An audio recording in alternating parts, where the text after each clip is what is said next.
हल्ली एआयचा जमाना आहे आणि त्याचसोबत जग सध्या इंटरनेटच्या मायाजाळामध्ये आहे। मात्र साताऱ्यातील 5 गावं अशी आहेत जिथे तब्बल 15 वर्षांनंतर आता इंटरनेट उपलब्ध झालंय। म्हणूनच या गावामध्ये इंटरनेट आल्यामुळे ग्रामस्थ आणि विद्यार्थ्यांमध्ये आनंदाचं वातावरण आहे। पाहूयात याबाबतचा एक स्पेशल रिपोर्ट।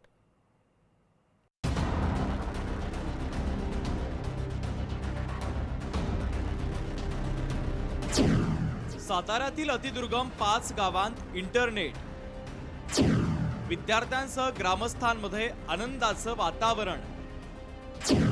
इंटरनेटच्या प्रवाहात आली 5 गावं। साताऱ्याच्या पाटण तालुक्यात अनेक गावं डोंगराळ भागात आहे। त्यातील नौजा, कामरगाव, मानाईनगर, डिचोली आणि मिरगाव ही 5 गावं। डोंगराच्या कुशीत वसलेली आणि निसर्गाचं वरदान लाभलेली ही गावं। मोठ्या संघर्षानंतर इथं वीज तर आली, पण या 5ही गावांमध्ये इंटरनेटचा लवलेशही नव्हता। त्यामुळे सरकारी योजनांसह अनेक योजनांसाठी ग्रामस्थ आणि विद्यार्थ्यांना 10-10 किलोमीटर पर्यंत पायपीट करावी लागायची। मात्र आता 15 वर्षाच्या पाठपुराव्यानंतर अखेर या गावात इंटरनेटची क्रांती पोहोचली आहे। अनेक अडचणींना मात करावी लागत होती।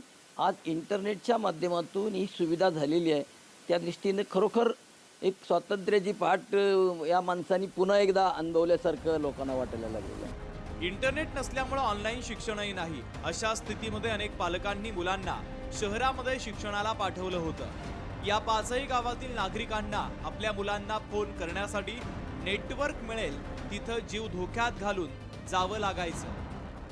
आमच्या मुलांना आम्हाला 2 दिवसांनी संपर्क करावा लागतो। यासाठी आम्हाला 12 किलोमीटर जावं लागतं। मुलं काय करतात आणि कुठे असतात? आणि मुलं सगळे आमची एक मुंबईला आणि एक पुण्याला आहे।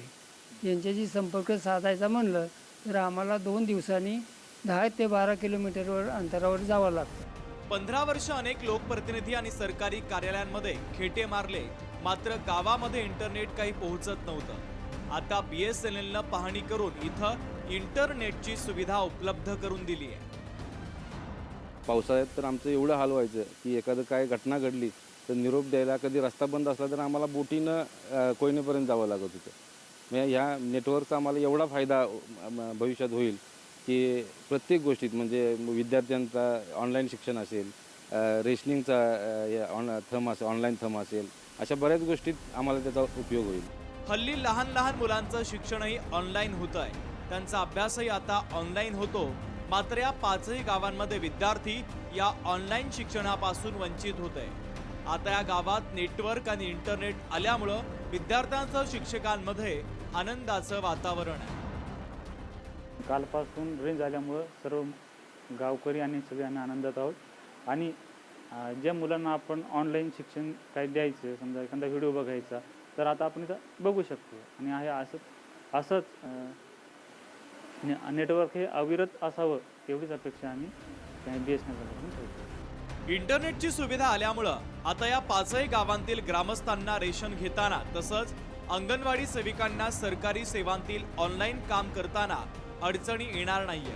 म्हणूनच 15 वर्षांच्या संघर्षानंतर का होईना ही 5ही गावं इंटरनेटच्या मुख्य प्रवाहात आली आहे, याचा ग्रामस्थांना मोठा आनंद झाला आहे।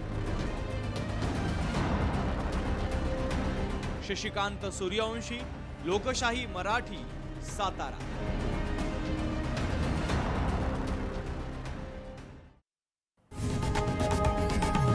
लोकशाही मराठी ऐका, पहा, जागरूक रहा।